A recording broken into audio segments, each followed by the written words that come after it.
Hello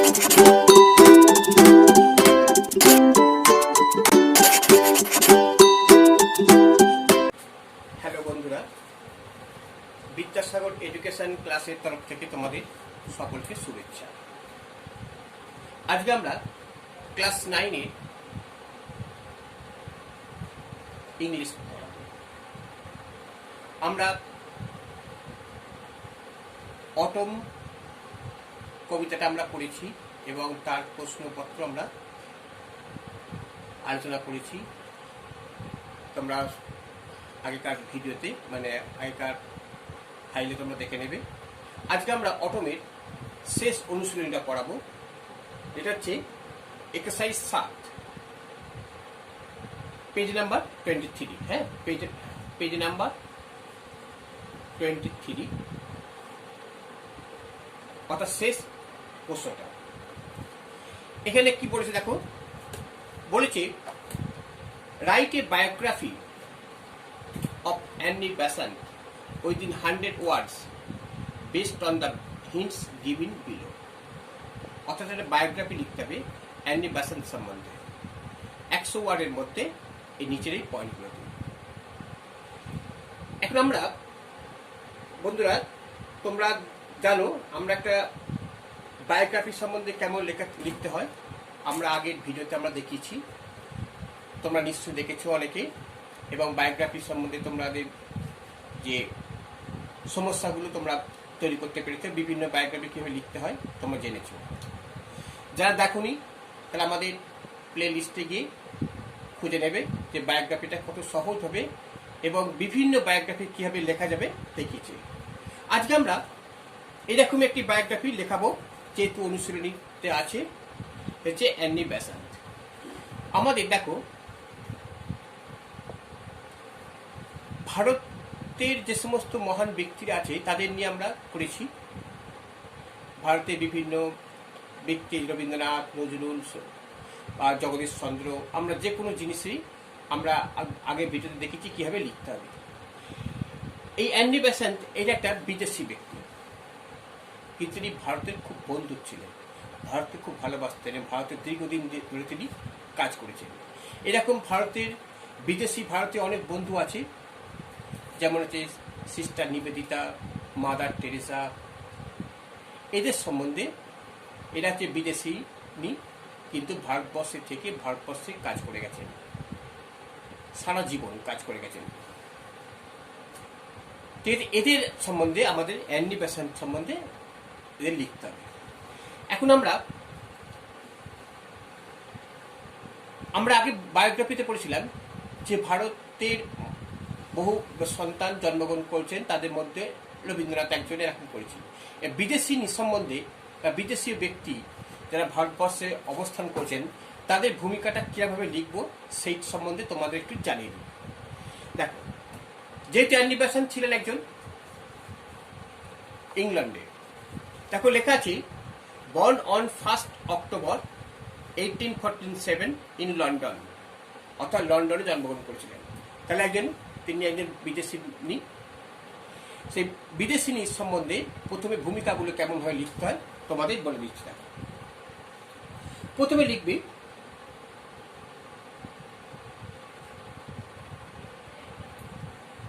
বিশ্বে কিছু কিছু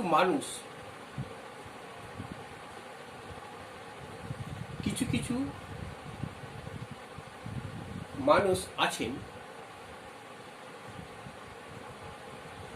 যারা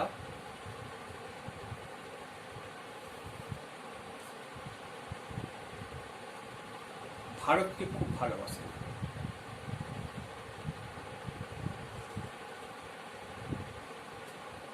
দেখো, এটা আমরা নির্দিষ্ট কোনো ব্যক্তির সম্বন্ধে কিছু বলা হচ্ছে না, এটা বিদেশি যে কোনো ব্যক্তির সম্বন্ধে যারা ভারতকে ভালোবাসেন তাদের সম্বন্ধে তোমরা এই পয়েন্টটা তোমরা লিখতে পারবে। তাহলে এর ইংলিশটা কি হবে দেখো, বলছে বিশ্বে কিছু কিছু মানুষ আছেন যারা ভারতকে খুব ভালোবাসেন। দেখো, দেয়ার আর some people there are some people in the world,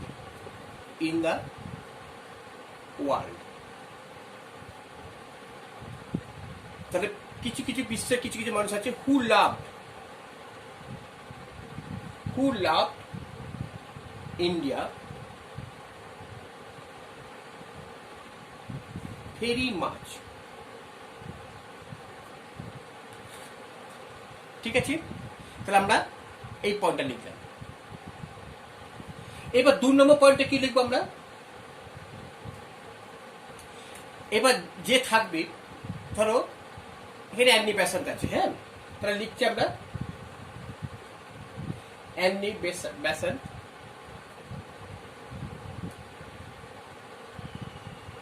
আচ্ছা, অ্যানি বেসান্ট ছিলেন তাদের মধ্যে একজন।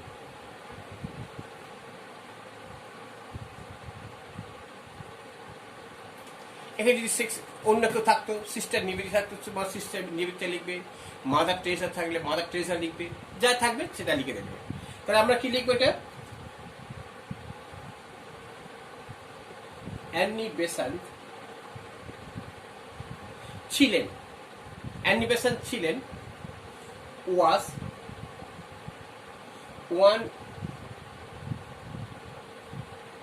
one such person, এরকম একজন ব্যক্তি ছিল। এবার কি লিখবো না, তিনি ছিলেন ভারতে, তিনি ছিলেন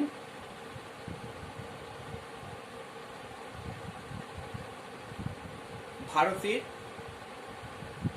মহান বন্ধু। তাহলে তিনি ছিলেন ভারতের এক মহান বন্ধু, এক মহান বন্ধু। তাহলে কি লিখবো আমরা? তিনি ছিলেন। তাহলে কি হবে? she was a great friend of India. She was a great friend of India. ব্যাস, তাহলে আমরা এইটা তোমাদের পয়েন্টে দেওয়া নেই, এই পয়েন্টটা শুধু আমরা দিয়ে দিলাম। এই তিনটে পয়েন্ট খুব সোজা আছে, তোমরা নিজে যদি একবার দেখে নিতে পারো তোমরা নিজেরা লিখতে পারবে। এইবার দেখো ওর সম্বন্ধে, জন্মগ্রহণ করেছিল 1 অক্টোবর 1847 ইন লন্ডন। তাহলে এই সেন্টেন্সটা আমরা কি লিখবো? দেখো she was 4 নম্বরে, she was born, তিনি জন্মগ্রহণ করেছিলেন। she was born, জন্মগ্রহণ করেছিলেন কত না, এবার তারিখের আগে দেখো অন আছে, on 1 অক্টোবর, on 1 অক্টোবর দেবে 1847 কমা দিয়ে দেবে ইন লন্ডন। ঠিক আছে, 1847 সালে লন্ডনে তিনি জন্মগ্রহণ করেছিলেন। তাহলে তোমরা দেখো এখানে আমরা কতগুলো পেলাম? আমরা এখানে 4টে পয়েন্ট পেলাম। ঠিক আছে, এবার দেখো 5-এ কি বলছে? Famous British writer. দেখো 5 নম্বরের পয়েন্টটাতে বলছে ফেমাস ব্রিটিশ রাইটার। তাহলে এটাকে আমরা কি পয়েন্টিং করব? ফেমাস মানে বিখ্যাত, একজন ব্রিটিশ রাইটার। তাহলে আমরা কি লিখবো? তিনি ছিলেন একজন বিখ্যাত ব্রিটিশ লেখক। 5, তিনি ছিলেন, দেখো তিনি ছিলেন, আমরা পয়েন্টিং করব, তিনি ছিলেন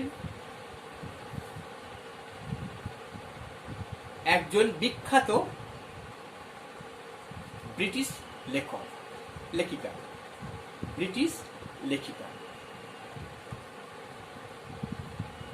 তাহলে কি লিখবো আমরা উত্তরটা? তিনি ছিলেন, she was, তিনি ছিলেন একজন এ ফেমাস ব্রিটিশ রাইটার। হয়ে গেল এটা, she was a famous British writer। এবার দেখো তারপরটা কি বলছে? ওয়েল নোন সোশ্যালিস্ট মানে হচ্ছে কি? একজন সমাজতন্ত্রী, অর্থাৎ তিনি সমাজতন্ত্রী হিসেবে পরিচিত ছিলেন। এইটুকু আমরা পয়েন্টিংটা করি। 6 লিখবে কি, তিনি এছাড়াও তিনি ছিলেন একজন সমাজতন্ত্রী।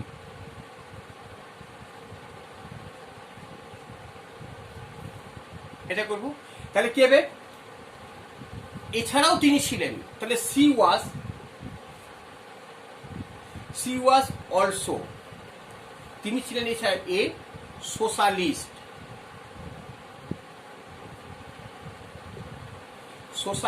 হ্যাঁ, ঠিক আছে। তারপর দেখো, activist for the rights of women, অর্থাৎ মহিলাদের জন্য তিনি অধিকার রক্ষার জন্য তিনি সংগ্রাম করেছিলেন। Activist for the rights of women. তাহলে আমরা পরের পয়েন্টে যাচ্ছি, অর্থাৎ কি আছে, মহিলাদের অধিকার, রাইটস অফ ওমেন, মহিলাদের অধিকার নিয়ে তিনি সংগ্রাম করেছিলেন। তাহলে আমরা কি লিখবো, কি, নারীর অধিকার,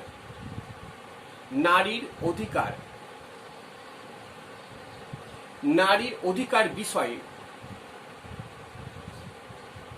তিনি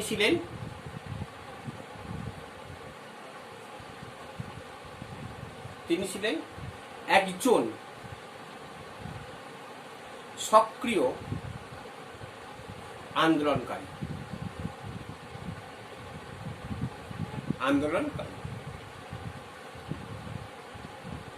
ঠিক আছে, তা নারীর অধিকার বিষয়ে তিনি ছিলেন একজন সক্রিয় আন্দোলনকারী। তাহলে আমরা কি লিখবো, আমরা তিনি ছিলেন, দেখো, সি ওয়াজ অ্যান অ্যাক্টিভ, সক্রিয়, অ্যাক্টিভিস্ট কি, ফর ওমেন রাইটস, অর্থাৎ নারীর অধিকার। ওম্যান হচ্ছে নারী বা মহিলা, মহিলাদের অধিকার, ওম্যান্স ওই জন্য করছি আমরা। হ্যাঁ, তারপর দেখো কি বলছে, তাহলে আমাদের এই পয়েন্ট পর্যন্ত হয়ে গেল। Participated in Indian politics, participated মানে কি, অংশগ্রহণ করেছিলেন, ইন ইন্ডিয়ান পলিটিক্স, ভারতীয় রাজনীতিতে। এই পয়েন্টটাকে আমরা ব্যাখ্যা বড় করবো। হ্যাঁ, তাহলে আমরা কি লিখবো, আচ্ছা এটা মুছে দিই, কি লিখবো না, ভারতীয়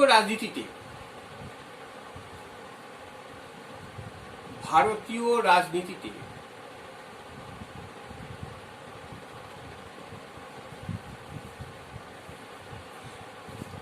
তিনি এক সক্রিয় ভূমিকা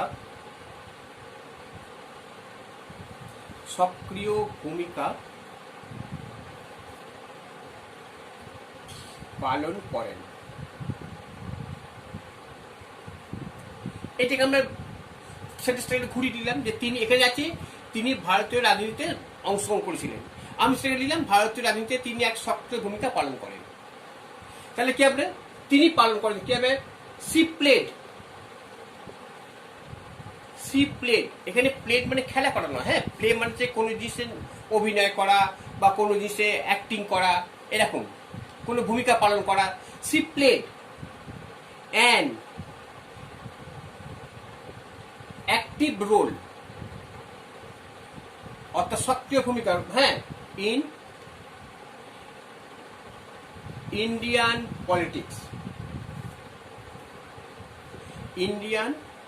পলিটিক্স, ঠিক আছে, ভারতীয় রাজনীতিতে তিনি একজন সক্রিয় ভূমিকা পালন করেছিলেন। এবার দেখো 9, তারপর কি আছে, তাহলে join the Indian National Congress, অর্থাৎ তিনি ন্যাশনাল কংগ্রেসে যোগ দিয়েছিলেন। আমরা এটাকে করি, আচ্ছা, তিনি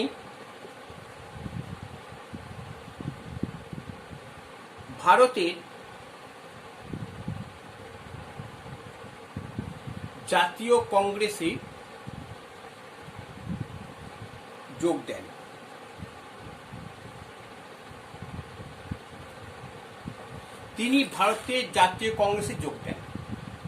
অর্থাৎ এখানে কি বলছে joint the Indian National Congress, তাহলে এটাকে আমরা সাবজেক্ট দেবো, সাবজেক্ট এখানে অ্যানিবেশন, তাহলে অ্যানিবেশন না বলে আমরা সি দিচ্ছি, তাহলে তিনি যোগদান করেছিলেন ভারতীয় জাতীয় কংগ্রেসে, তাহলে দেখো তিনি, তাহলে কি হবে he, he joint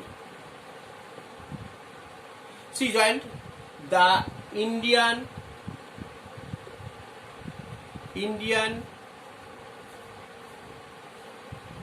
national Congress. এইটা হচ্ছে এই National Congress, Indian National Congress, এটা হচ্ছে প্রপার নাউন, তার প্রত্যেকটা প্রথম অক্ষরটা ক্যাপিটাল হবে, হ্যাঁ, ইন্ডিয়ান ন্যাশনাল কংগ্রেস। আচ্ছা, তারপর কি বলছে দেখো, became the first woman president of the Indian National Congress in 1917, অর্থাৎ 1917 সালে তিনি প্রথম মহিলা প্রেসিডেন্ট হয়েছিলেন ভারতীয় জাতীয় কংগ্রেসে। তাহলে আমরা লিখে রেখে 1917 সালে তিনি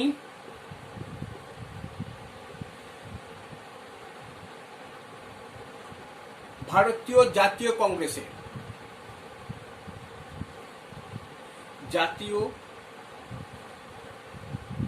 কংগ্রেসের সভাপতি হন।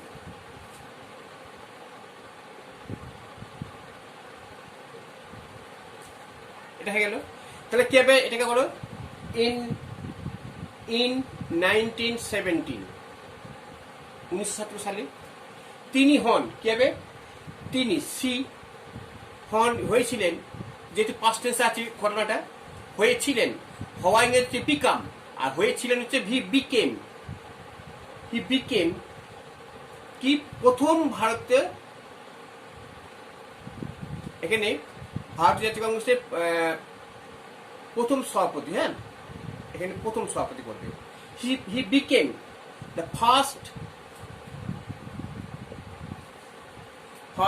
Woman president of Indian of the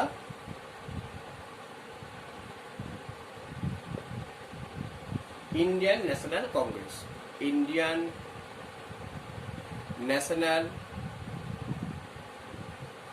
Congress, ভারতীয় জাতীয় কংগ্রেসের প্রথম সভাপতি ছিলেন।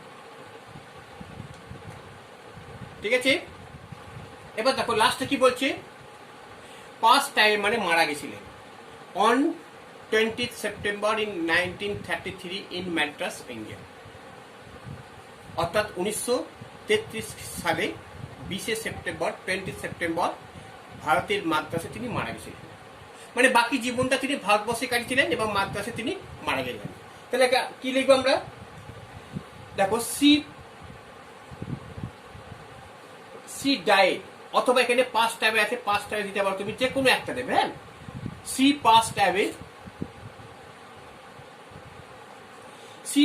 অ্যাওয়ে বা diet on 20th September 1933 in Madras,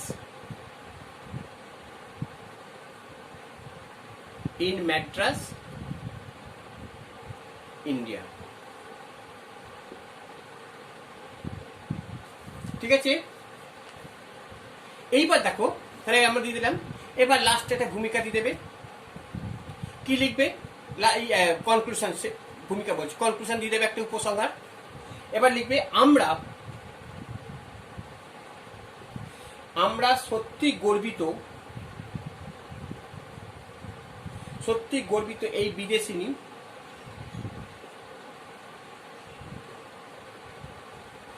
বিদেশিনী ভারতীয় বন্ধুর জন্য,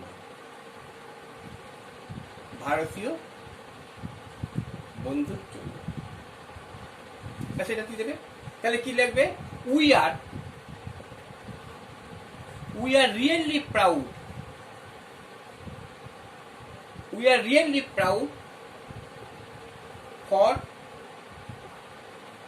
for this foreign Indian friend,